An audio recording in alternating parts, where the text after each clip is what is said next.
C'est bon. Bon, bonjour à toutes et à tous. Bonjour. Si nous avons des bonjour parmi nous.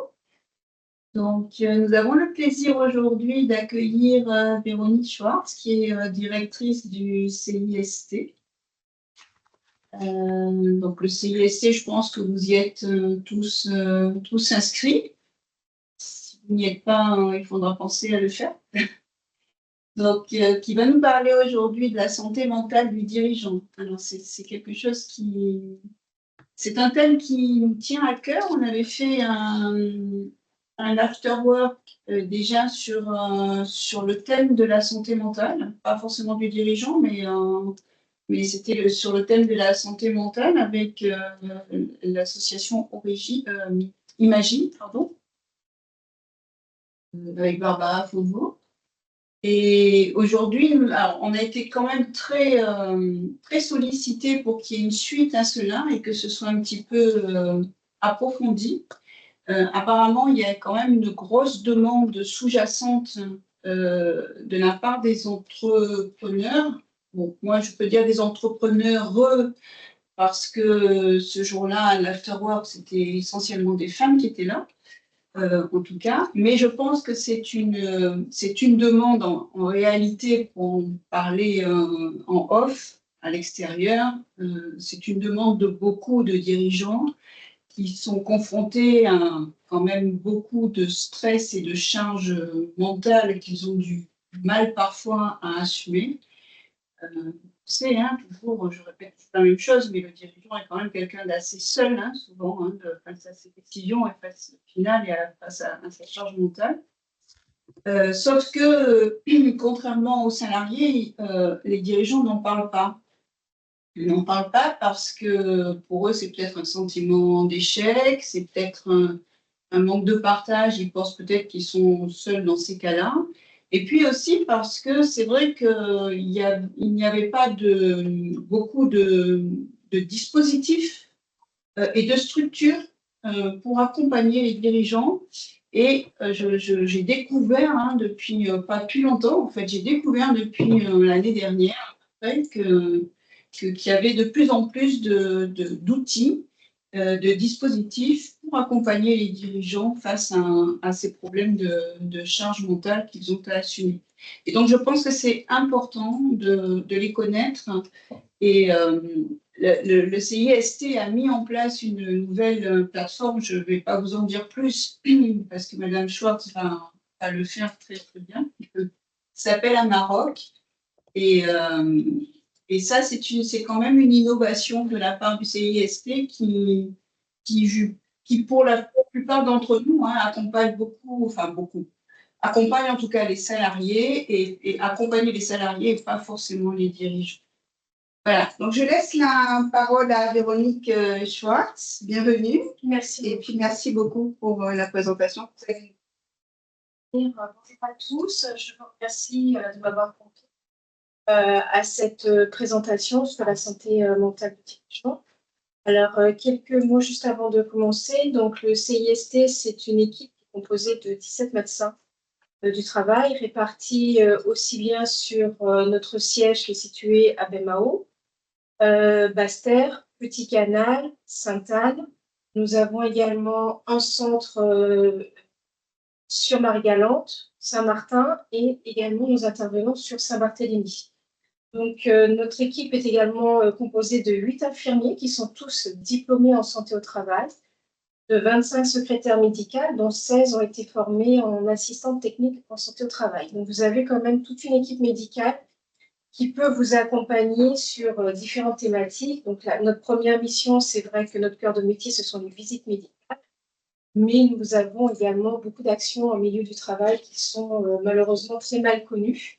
Et on essaye de plus en plus de faire connaître ces actions en milieu du travail que nous réalisons. Pour ce faire, notre équipe est accompagnée aussi d'un certain nombre de salariés qui sont plus sur la partie risque professionnel.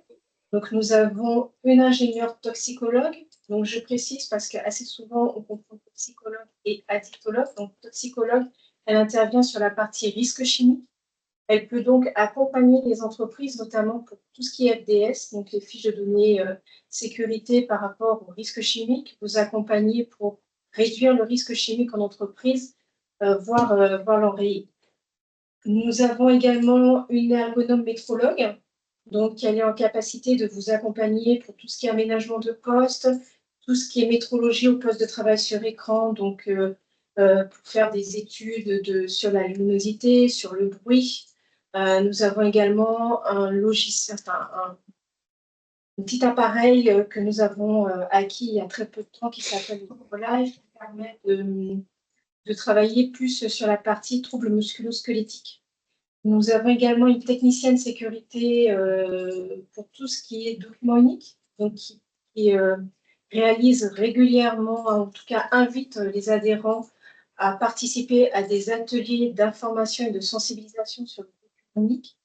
L'idée de ces ateliers, c'est de permettre à vos référents sécurité ou à vous-même d'être en capacité à l'issue de pouvoir mettre en place vous-même vos propres documents uniques, puisque ce sont des ateliers très pragmatiques. On vous propose un outil totalement gratuit, Excel, et on vous explique vraiment la démarche de A à Z, comment on constitue son unité de travail, etc., etc.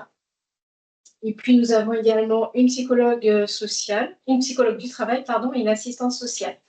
Et enfin, nous avons une formatrice SST. Donc, ça aussi, c'est une compétence qui est assez mal connue au CIST. Donc, on peut vous accompagner pour former SST. Voilà. Donc, la plupart des missions que nous réalisons en action du milieu du travail sont comprises dans vos cotisations.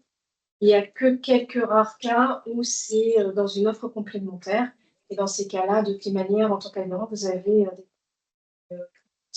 des accompagnement FDS, DURP, tout ça, ça fait partie de votre offre. À ce jour, la seule chose qui a été détachée de notre socle, c'est la formation SST. Voilà. Beaucoup également d'actions de sensibilisation, donc notamment sur le risque routier. Donc j'en profite, je suis désolée, mais je profite de cela de cette rencontre pour vous rappeler qu'au niveau du CIST, vous pouvez bénéficier d'ateliers d'information et de sensibilisation. Il suffit de nous faire la demande, donc tout ce qui est risque routier, prévention risque routier, donc en fonction de vos capacités d'accueil, ça peut durer 1 heure et demie, ou ça peut durer toute une matinée. Tout dépendra si on peut venir chez vous avec les simulateurs choc, simulateurs moto, etc. Donc, on travaille en partenariat avec la préfecture de Guadeloupe, ce qui nous permet de vous faire bénéficier des différents simulateurs que la préfecture met à disposition. Voilà. Nous avons aussi des ateliers de prévention sur tout ce qui est travail sur écran, donc il ne faut pas hésiter à revenir vers nous pour mieux connaître ce que nous faisons et vraiment vous servir du CIST comme un outil qui peut vraiment vous aider dans toute votre stratégie concernant la préservation de la sécurité et de la santé de vos salariés. Donc, je laisserai au niveau de l'organisation quelques plaquettes que j'ai ramenées qui explicitent un petit peu toutes nos missions et donc qui vous rappellent un petit peu tout ce à quoi vous avez droit quand vous adhérez au CIST, ainsi qu'une plaquette document unique. Et puis éventuellement, si la demande vous est faite, je pourrais vous les transmettre en version numérique. Oui, on pourra le mettre avec le replay, ça pourrait être bien. Exactement, de pouvoir le transmettre à l'ensemble de. J'ai oublié juste de préciser une chose pour celles et ceux qui ne savent pas, c'est que le CIST, la présidence du CIST, du conseil d'administration, c'est ça, est assurée par Monsieur Guillaume Viviès. Par Monsieur Guillaume Viviès, qui est donc représentant du MEDEF. Voilà. Alors, je vous propose de commencer notre présentation, particulièrement sur la santé mentale. Donc, je pense que ce matin, il y a un petit souci d'Internet, donc il y aura toujours un petit décalage. Sur la slide. Ouais. Alors, on va devoir patienter chaque. Voilà. Alors, donc, le sujet de ce matin, c'est la santé mentale des dirigeants. Donc, vous voyez un nom apparaître qui n'est pas le mien, c'est celui de notre psychologue du travail, Madame Kélia Saucé. J'ai tenu à mettre son nom puisque je lui ai pris une grande partie de ses slides pour pouvoir l'adapter ensuite à notre thématique de ce jour. Et vous verrez qu'elle a une implication très importante sur l'Observatoire du Rock. Donc, il était essentiel pour moi ce matin de faire figurer son nom et que vous puissiez connaître qui est notre psychologue du travail au sein du CIST.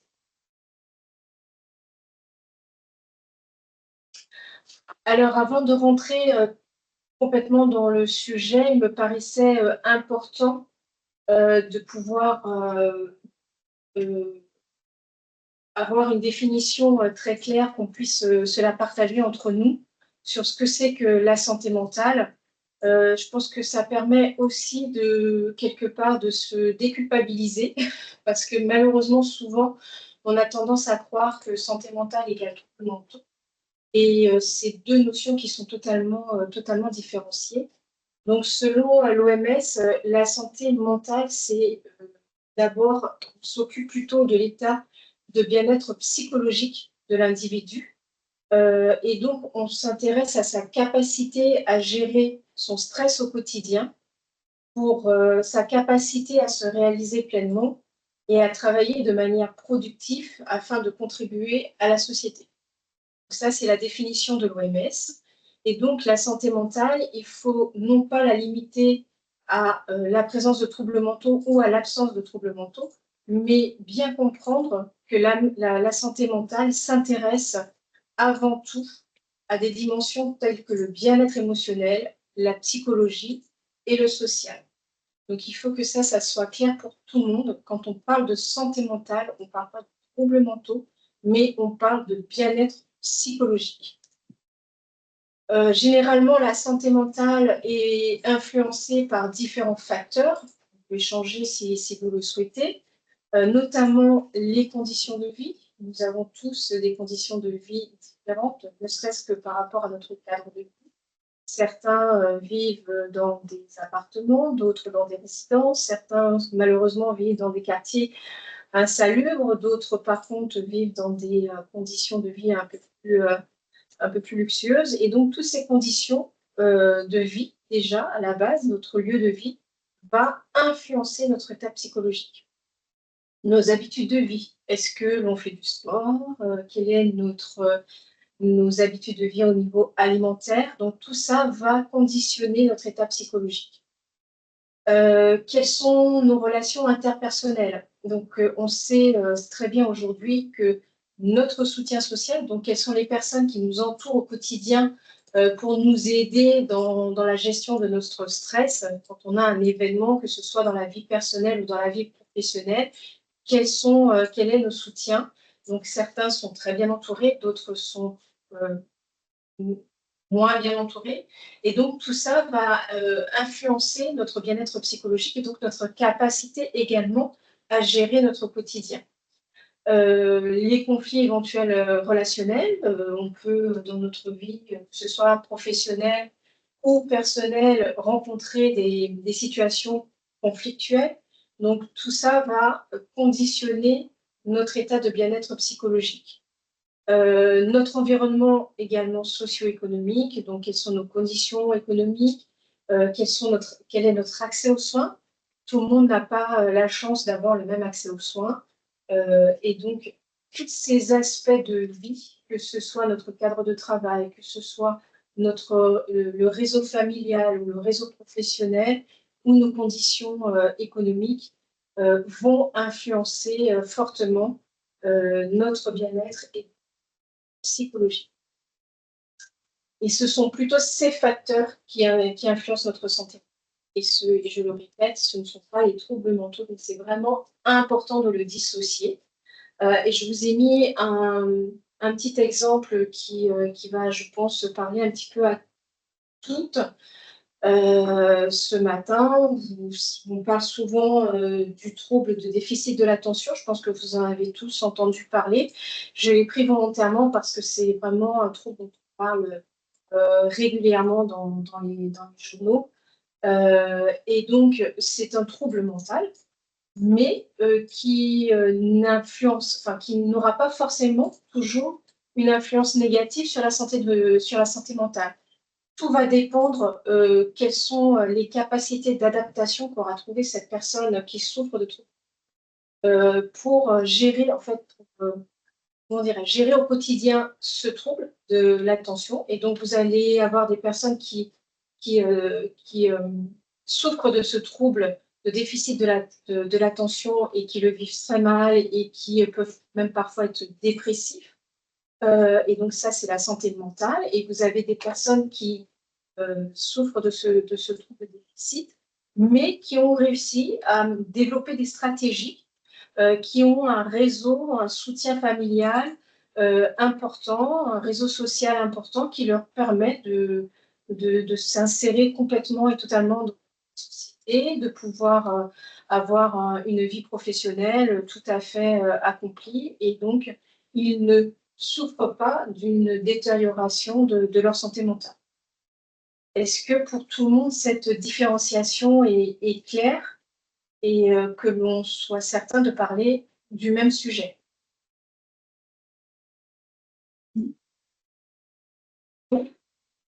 Très bien, donc on va pouvoir continuer. Et donc, pourquoi s'intéresser à la santé mentale des dirigeants? Ah, pardon. Pourquoi s'intéresser à la santé mentale des dirigeants? Donc là, j'ai été un peu provocatrice en vous mettant quel impact sur l'entreprise. Puisque je vais m'intéresser d'abord sur l'impact de votre entreprise avant même de m'intéresser à votre impact au niveau de votre santé globale. Alors, la santé mentale, comme il a été dit dans le propos introductif, c'est un sujet, surtout la santé mentale du dirigeant ou de la dirigeante, c'est un sujet qui a été encore très très peu exploré malheureusement. Et ce, d'autant plus, selon le professeur Torres, que les dirigeants ont tendance à s'oublier eux-mêmes car ils sont sous l'emprise de l'idéologie du leadership. Est-ce que c'est quelque chose qui vous parle? Oui, c'est un petit peu ce que j'ai dit tout à l'heure. Hein. Exactement. On doit toujours avoir cette image de force, voilà, de mener les choses, etc. Et on n'arrive pas à dire que parfois, voilà, on a des problèmes aussi et qu'on peut baisser les bras et qu'on peut. C'est tout à fait caricatural. Situation de beaucoup de choses. Et donc, le professeur Torres a pu mettre en évidence, même s'il y a cette forme de déni de la part des dirigeants, que ce sont eux généralement qui souffrent le plus de problématiques de sommeil. Et ce sont donc eux qui dorment le moins. Donc, on va dire ils dorment le moins, ils dorment moins, mais en réalité, ça montre qu'il y a un impact sur le sommeil.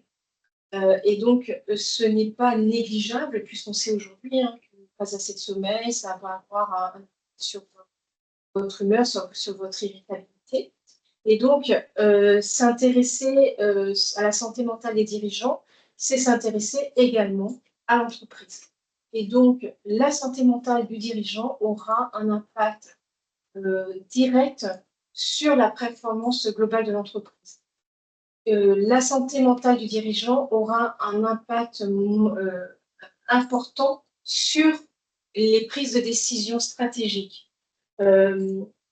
Si vous avez une baisse ou une détérioration de votre santé mentale, vous aurez plus de difficultés à prendre du recul et à peut-être réagir au bon moment face à une nouvelle situation à laquelle sera confrontée votre entreprise.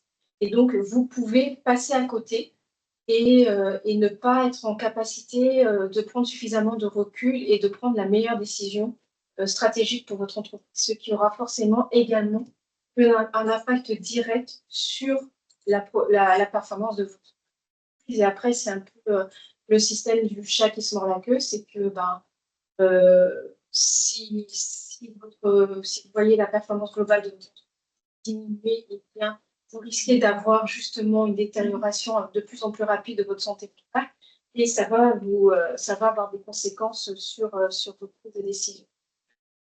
Votre santé mentale une bonne santé mentale permet également de mieux faire face à la gestion de crise, aux différents défis que vous rencontrez et à la gestion, comme on l'a vu tout à l'heure sur la définition à votre capacité à mieux gérer le stress au quotidien. Donc, quand on a une bonne santé mentale, on a un effet positif sur la performance globale de l'entreprise. On peut prendre de très bonnes décisions, on a une bonne vision de ce qui se passe au sein de notre entreprise, on sait surmonter les crises, on peut répondre rapidement et s'adapter rapidement. Et bien, c'est tout l'inverse contre la santé mentale. Et puis, naturellement, et ça, ce n'est pas le moindre, votre santé mentale va influencer votre capacité à avoir du leadership, l'ambiance de travail, puisque c'est vous qui êtes aux commandes. Et du coup, si vous avez une perte de motivation, si vous êtes affecté par les résultats de votre entreprise, tout de suite, ça va se ressentir au sein des équipes et forcément, ça va avoir une influence sur l'ambiance de travail générale au sein de la structure. Donc, le professeur Torres, qui est un des premiers à avoir travaillé sur la santé mentale du dirigeant, a pu mettre complètement en corrélation la santé globale du dirigeant avec la santé globale de l'entreprise. Donc, c'est pour ça qu'il est important et fondamental que la santé mentale du dirigeant ne soit plus un sujet tabou. Et donc, je vous remercie d'avoir organisé cette rencontre parce que il est important qu'on puisse en parler, qu'on puisse faire tomber les barrières sur ce sujet et que nous puissions prendre cette problématique à bras le corps et travailler sur quel accompagnement au niveau des dirigeants pour vous aider à rester toujours j'ai envie de dire strong-mind, avec une santé mentale performante pour vos entreprises et pour vos collaborateurs. Est-ce que là-dessus, il y a des remarques, des observations? Est-ce que vous souhaitez compléter, faire un partage d'expérience?